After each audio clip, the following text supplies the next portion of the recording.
my name is Yong, and today I'm going to be presenting about my final year project on object detection with deep learning in real-world scenario. Object detection has been a popular area of research, with an increasing number of research papers being released each year. In fact, from 2012 to 2021, there is a 500% increase in the number of research papers on object detection, which brings us to the motivation of this project. As seen in the previous slide, there is a rising demand in object detection. Although these papers were quite thorough, there is still a lack of findings on the comparisons of different models between two-stage and one-stage object detector. There is also a lack of research in how different fine-tuning approaches may affect the performance of each model.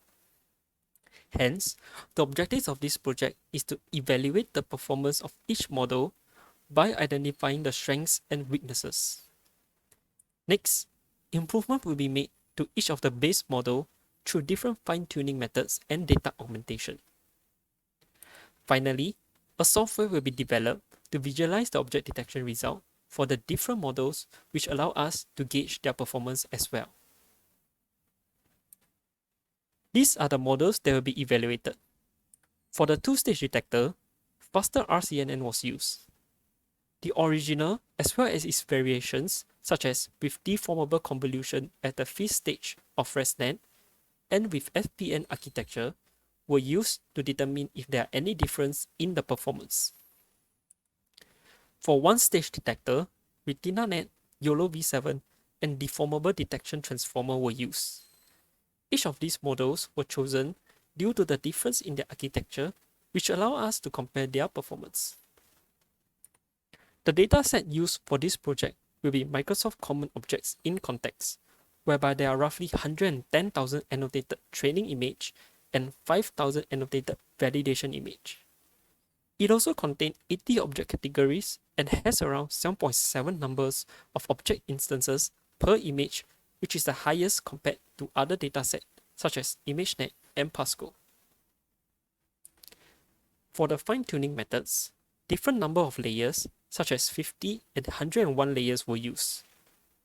Fixed and varying learning rate were used on the backbone and head to determine if there are any improvement in the performance of the models. Data augmentation was also performed on the image. This includes random skew jittering with a minimum and maximum skews of 0.6 and 1.5 respectively. Fixed size cropping of size 1024 by 1024 and horizontal image flipping with a probability of 0.5. The resulting image after performing augmentation is shown here. The purpose of this is to determine if the model can perform better in detecting objects of different size after different scaling is applied. With fine-tuning and data augmentation, we can see that models that were trained using fixed learning rate and with fewer layers tends to perform better with data augmentation as compared to models with more layers. This could be due to the lesser number of parameters in the model, which result in a lower capacity to memorize irrelevant features and noise. On the other hand, models that were trained using variable learning rates and with more layers tends to perform better with data augmentation. It can also be noted that both fixed and varying learning rate having more layers with or without augmentation result in a higher AP score as compared to models with fewer layers. This is possible as having more layers in the backbone and with a large data set allows the model to learn a more complex and abstract features. The overall result of all the models is shown here. All the models have a pre-trained backbone on ImageNet, with the exception of YOLO V7, which is trained from scratch and hence require a higher number of training epochs. Deformable detection transformer require more training epochs as the transformer architecture is trained from scratch. A lower learning rate was used for deformable detection transformer as a higher learning rate causes the model to get stuck at suboptimal solution. This could be due to the additional parameters in the encoder and decoder layer of the transformer architecture, which requires a much lower learning rate for convergence.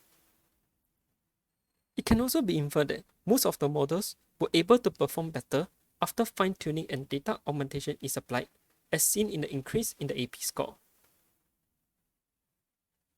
Models with FPN architecture, such as faster RCNN and FPN and RetinaNet, perform slightly worse but has the highest score in detecting small objects due to the multi-scale feature pyramid in the architecture. Overall, faster RCNN performed the best as it has the highest AP score. A visualization software was developed which allows the user to view the object detection result in real time. The software allows users to select the different models and even upload their own train weight into the program to generate the object detection result. It also allows users to save the result into the desired folder. This is how the result will be visualized for video and webcam. A FPS counter is shown on the top left corner, which allows users to know the inference speed of the model. With this software, it allows users to visualize the performance difference before and after fine-tuning is applied. Here's a short demo of how the program works as a whole. As mentioned previously, user can select from a list of trained models from this project and the original GitHub. We upload an image and the detection result will be shown here.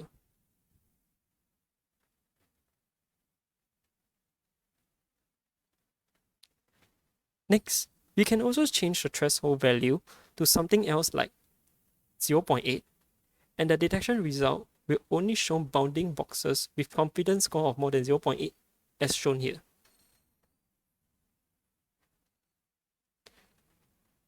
We can also upload a video or use a webcam, and the detection result will be shown in real time.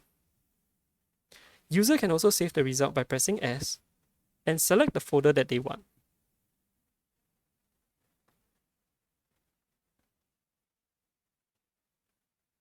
The resulting video will be saved in the folder as shown here.